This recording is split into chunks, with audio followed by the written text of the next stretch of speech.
Observer l'univers, c'est étudier la lumière émise par tout ce qui le compose. La lumière que l'on voit et celle que l'on ne voit pas.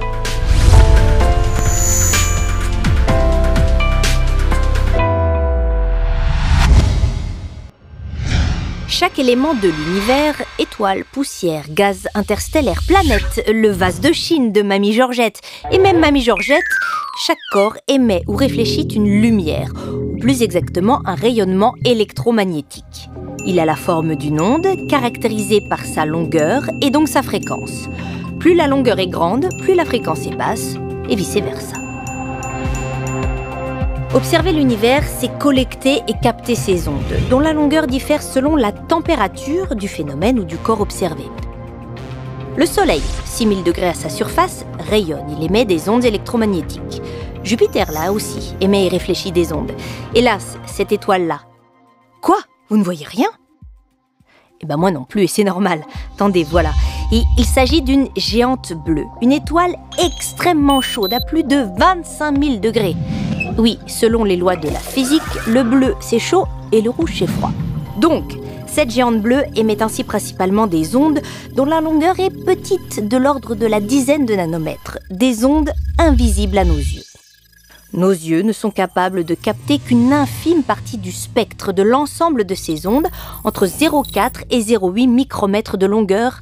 C'est la lumière visible qui correspond principalement au domaine d'émission de notre Soleil, 0,6 micromètres. On s'est adapté à notre environnement. Le télescope a été inventé au XVIIe siècle, le télescope optique, pour capter la lumière visible, ce que nos yeux pourraient voir s'ils étaient plus performants. Avec un télescope, on peut observer des objets lointains et peu lumineux. Comment ? Le télescope collecte la lumière et la concentre grâce à des miroirs qui la projettent sur un capteur, un œil au temps de Galilée, un capteur numérique de nos jours.